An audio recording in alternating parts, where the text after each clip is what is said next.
All right, so first things first, who are you? I am Mrs. Livingstone. I am a substitute teacher. How long have you been a substitute here? Well, let me see. I would say that this is the 7th year I've been subbing here. You've been a teacher before you were a substitute? Yes. How long were you a teacher? I was a teacher for 36 years. Did you work at DY or did you work somewhere else? Elsewhere. Would you say it's different, like compared to other schools, DY? Well, I think students are the same all over. I taught in a number of different kinds of schools.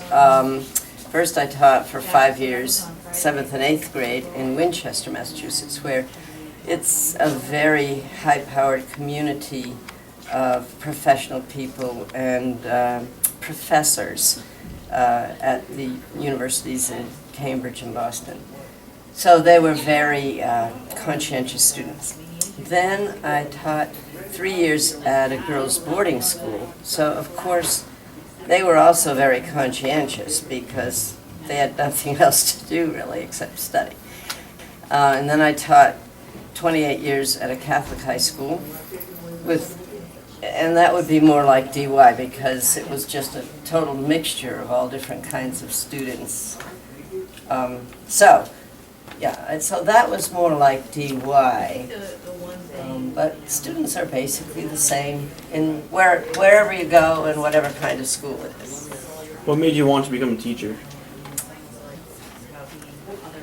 I guess I'm an extrovert. I know I'm an extrovert. I'm an extrovert, so I just enjoy imparting knowledge to students. What did you teach when you were a teacher? Okay, when I taught 7th and 8th grade, 7th grade science, I taught a half year of physical science and a half year of biological science.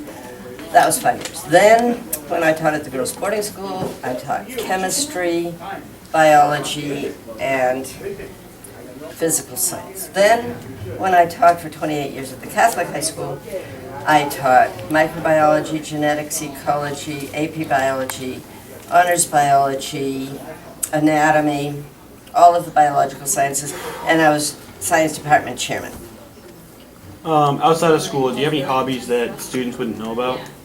Well, I don't know if they know or not, but every day I played tennis.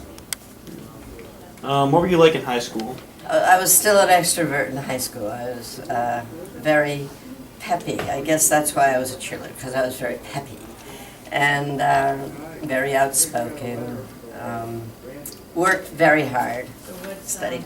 How has high school changed since you were a student?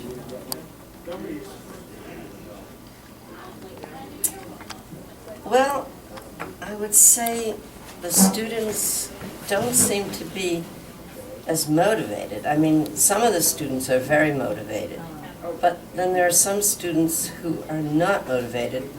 And when I was a student, the parents really, I mean, every single student wanted to do well in school. But now, there are some students that don't care. Now you graduated from DY, right? Well, at that time it was Yarmouth High School, because the regional high school wasn't built until 1957, and I graduated in 1955, so it was Yarmouth High School and it was John Simpkins. Do you have any stories from when you were a child that would be interesting to tell us? Oh, I'm sure I have lots of stories, but you probably don't want me to go on and on.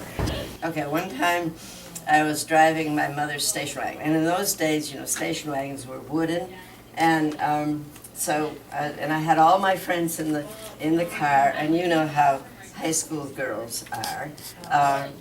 Everybody was singing and bouncing around in the car, you know, and I got stopped by the police because the car was swaying, and so they wondered what was going on in that car. How much longer would you like to be a part of the DY community? Forever. What's your favorite part of DY? The students. Yeah, I love the students. Is there anything else you'd like to say about yourself that we wouldn't know?